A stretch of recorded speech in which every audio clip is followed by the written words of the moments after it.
investigate the attempted revolt in the Electoral College and show how it could drive change long after President Trump.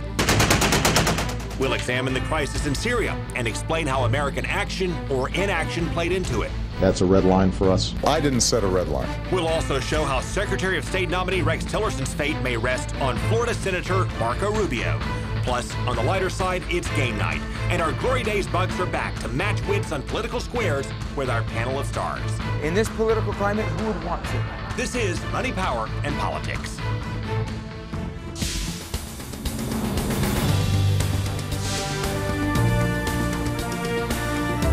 And so, Marissa, you have the Electoral College. It delivered for President-elect Trump. This revolt ultimately failed, as we knew that it would, but the people behind it may have something much bigger in mind. Yeah, they've kicked off a debate that could shake up the way we pick presidents in the future, and that's what at least some of the protesters may be thinking. Yeah, they knew they had little chance of stopping Donald Trump, at least today, but they may just have planted the seeds for replacing the Electoral College with a national popular vote. Let the vote! Let the vote! Last month, a lot of voters may have thought they were picking Trump or Clinton during the election, but they were actually voting for a group of electors who pledged to vote for Trump or Clinton here today. And Trump's critics had been lobbying electors pledged to Trump to switch their votes. Literally 2 tubs from the post office of letters asking me to change my vote from Donald Trump to Hillary Clinton. Had they flipped some 3 dozen electors pledged to Trump, the Electoral College would have deadlocked, and the U.S. House of Representatives would have decided the winner. And with all the drama that's swirling around, I think that the electors should send it to the House. It likely would not have mattered in the end because Republicans have a big majority in the House. They would have presumably elected Trump anyway. This is just one last-ditch effort, very desperate gasp, to turn around the election results. But the failed revolt in the Electoral College could still have a big impact down the road. You like free and fair elections? Yeah! Because the campaign to sway electors raises issues that many voters may not have thought about until now. Not too late! Dump Trump! Not too late! Dump Trump! Our founding fathers created the Electoral College in 1789 as a potential check to the will of voters, not a rubber stamp. They intended for the electors to deliberate and exercise their own judgment and discretion independent of the popular vote. And the fact that electors can renege on their pledges and vote for an opposing candidate with very little recourse beyond a citation or a fine has alarmed a lot of voters.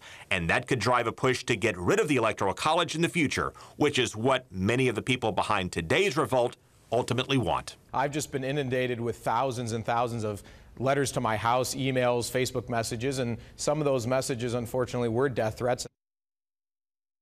Yeah, and at that point, he's not alone, sadly. I mean, other delegates said that they also received threats of violence, but they just dismissed that as the seedy, shameful side of politics, and they had a job to do, and by gosh, they said they went out and did it. Yeah, Florida electors voted this afternoon in Tallahassee. Trump won the November 8th election here in Florida, so all of Florida's 29 electors were pledged to Trump, and today they honored that pledge. If the results were opposite, I may be doing the exact same thing because I'm passionate in who I support and who I believe in, and these guys are obviously passionate and support and trying to do everything they can to help their candidate. But in reality, the election was decided on Election Day. It wasn't close. You know, Donald Trump, from Electoral College standpoint, dominated the numbers. Now, Mr. Trump's pick for Secretary of State is taking heat from both sides of the aisle. It surely is. That means Rex Tillerson may be in for a very bumpy ride in his confirmation hearings for a couple of reasons. Yeah, because some Republicans and Democrats are concerned about his relationship with Russian President Vladimir Putin. The Russians are not our friends, and I think we ought to approach all of these issues on the assumption that the Russians do not wish us well. The FBI and CIA agree Russia meddled in our election to try to help Donald Trump win. They specifically say the Russian government led computer hacks to embarrass Hillary Clinton and cost her votes. That worries Democrats and Republicans who plan to investigate. We should be deeply concerned about their ability to get into almost any place they want to go. If they do that with political campaigns, can't they do it in every other aspect of America, especially our military capabilities? Those concerns about Russia could throw up some roadblocks for Rex Tillerson, Trump's pick for Secretary of State. Tillerson has cut multi-billion-dollar deals with Putin as a leader of ExxonMobil Oil. In addition, Putin gave Tillerson the Order of Friendship Award, one of Russia's highest honors, just 3 years ago. It's a matter of concern to me that he has such a close personal relationship with Vladimir Putin. Tillerson is facing a confirmation battle that may not get past the Senate Foreign Relations Committee. Republicans only have a 1-seat advantage on the Foreign Relations Committee there. And one of them is Florida Senator Marco Rubio, who has said he has serious concerns about Tillerson. We also have some other changes here. The president-elect is still filling out the rest of his team, and he just picked Vincent Viola to be the next Secretary of the Army. Now, Viola served in the 101st Airborne Division, and like Donald Trump, he's also a billionaire businessman from New York with ties to Florida. He owns the National Hockey League's Florida Panthers. And as leader of the Army, he certainly would help craft or implement our military strategy, in particular in the Middle East. And right now, we have what the UN calls a meltdown of humanity in Aleppo, Syria. Yeah, with Russia's help in this, the eastern half of the city of Aleppo has fallen, and we're getting more and more reports of atrocities and massacres in the streets there. So we want to take a couple of moments to show you how we got to this point and how it weighs so much in the White House. A relief group just saved 50 children in an orphanage in Aleppo. Countless others have died from gunfire, barrel bombs, and starvation. Aleppo was the largest city in Syria, with a population of more than 2.5 million people. But it became the epicenter of a gruesome civil war. Syria's dictator Bashar al-Assad smashed it with barrel bombs for years, indiscriminately killing civilians, reportedly targeting hospitals and schools. And now as Assad's forces move in and the UN is getting reports of more civilian casualties, this is part of President Obama's legacy that he'd rather forget. Our objective is clear. I don't want to put the cart before the horse. The strategy that we've laid out. We don't have a strategy yet. President Obama struggled and wavered as the Civil War took off. As reports of atrocities rolled in, he said he would not allow a mass murdering dictator to gas his own people. But then he wavered and took it back. That's a red line for us. I didn't set a red line. Some of the president's advisors urged him to strike Assad and/or arm the moderate rebels. But the president feared that would ignite a powder keg with Russia, or that we could wind up arming the wrong people by mistake. And the administration sent a series of maddening mixed signals. If we don't confront this now, our capacity to execute this mission is not time sensitive. It also presents a serious danger to our national security. The notion that Mr. Assad could significantly threaten the United States is just not the case. Limited in duration and scope. Unbelievably small. This will be more than just what some people have talked about. A militarily significant strike. As time passed, Assad and the terrorists and Russian military wiped out most of the moderate rebels. And President Obama switched his target from the mass-murdering dictator trying to wipe out the terrorists to the mass-murdering terrorists who are trying to wipe out the dictator. Vladimir Putin sensed an opportunity to step in, protect his mass-murdering friend in Syria, and maybe shift the balance of power in the Middle East in his favor along the way. Assad's forces, bolstered by Russia, cut off supply lines to Aleppo, starving civilians while crushing the resistance. And as Assad's forces, accused of massacre, sweep in, humanitarian groups are trying to evacuate as many as they can. These are the children we were taking care of in East Aleppo in a children's home. We were waiting for them and they arrived, thank God. And now Syria struck an evacuation agreement that is allowing thousands to escape from Aleppo. More than a dozen relief groups like the Red Cross and White Helmets are trying to help. The White Helmets is a volunteer group on the ground in Syria. On their website, they say that they have saved more than 73,000 lives. If you would like to help in those efforts, head on over to our website, fox13news.com, and click on the Seen on TV tab at the top of the page. Okay, much more to come. Coming up, we're going to go behind the scenes of the transition in Washington, and we'll take a look inside Mike Pence's future home. And our Tampa Bay Bucks are back for another battle on our game show, Political Squares.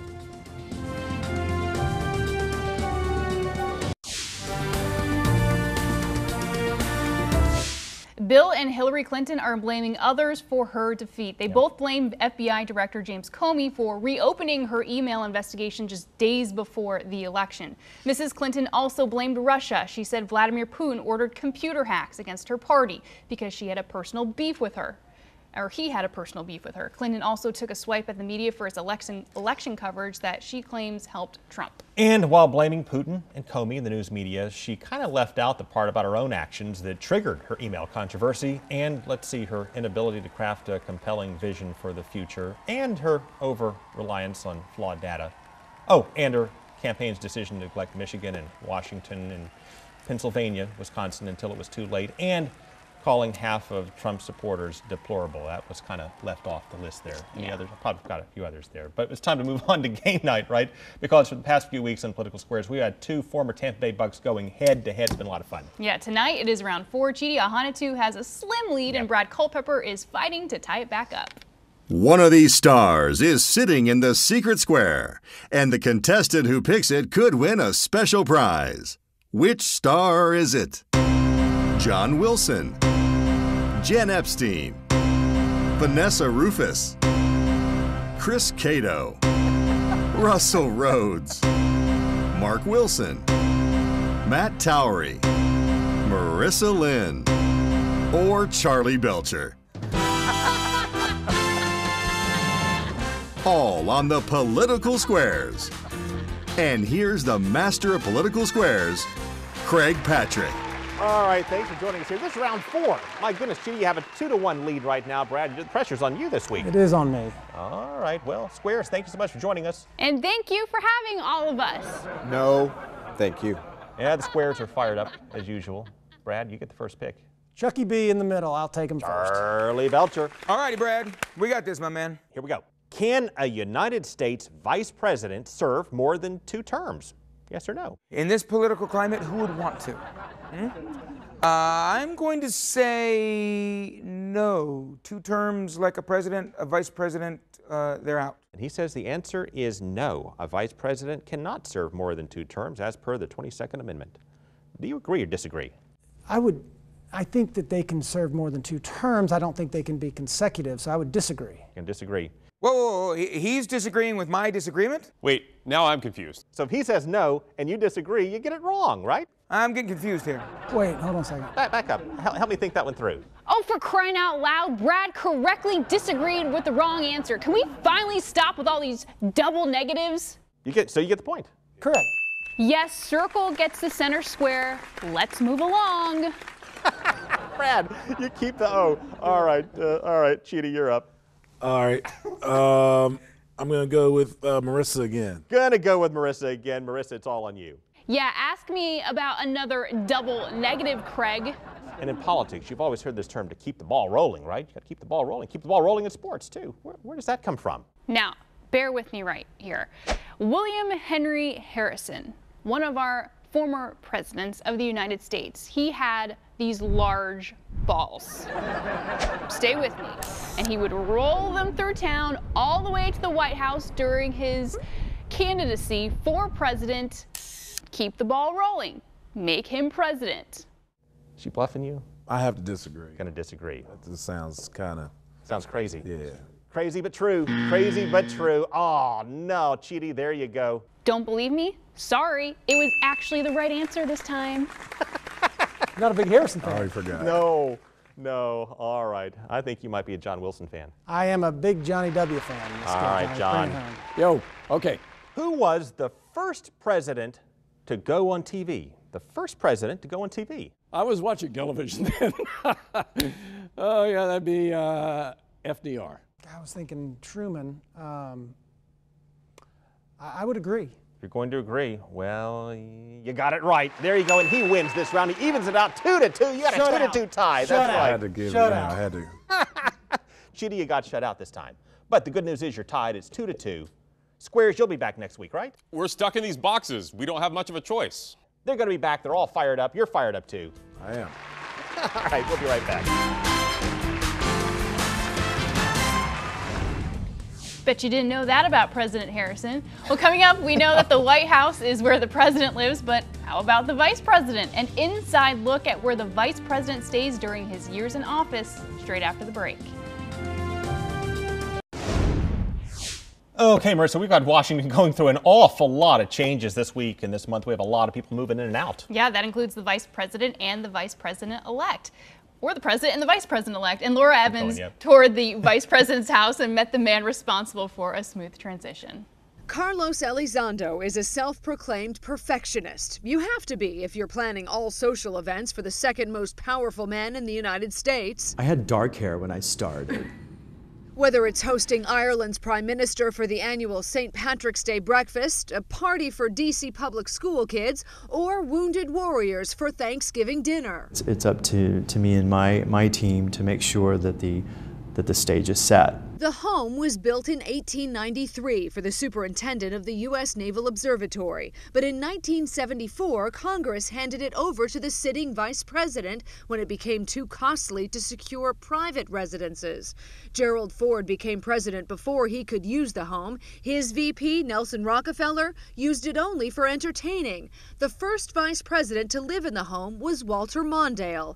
Since then, it has housed Vice Presidents Bush, Quayle, Gore, Cheney, and now the Bidens. When they appointed me, they said, we need help in making this house a home. Each family brings in their own personality to create their home. Photos throughout the home show the warmth of the tight-knit Biden family, and that family feeling is something Elizondo says they try to weave into every event they host in the home. It's from the heart, and they love utilizing this house. So do you come up with all of those ideas? Sure, that's a great aspect of my role here as social secretary for the Bidens is working with them and trying to accomplish what it is that's important to them. This night is in honor of you. Thank you. Like Dr. Biden's annual breast cancer awareness event. How do you get your ideas? Do you go on Pinterest or do you... Pinterest is helpful, yes. Google is very helpful, yes. Preserving the history of the house hadn't been done previously, so Elizondo showed us the heritage garden that he recently built with Dr. Biden. Stones etched with the names of each vice president and their family. But planning the parties is no easy task. Sometimes he has a few weeks to put an event together. Sometimes it's just a few days. As the conductor, if you will, I'm running around making sure that all the pieces are together and that everything is ready to go for the next step. Again, that was Fox's Laura Evans reporting. Coming up, it's the president-elect like you've never seen him before, getting primped and pampered before Inauguration Day. That story after the break.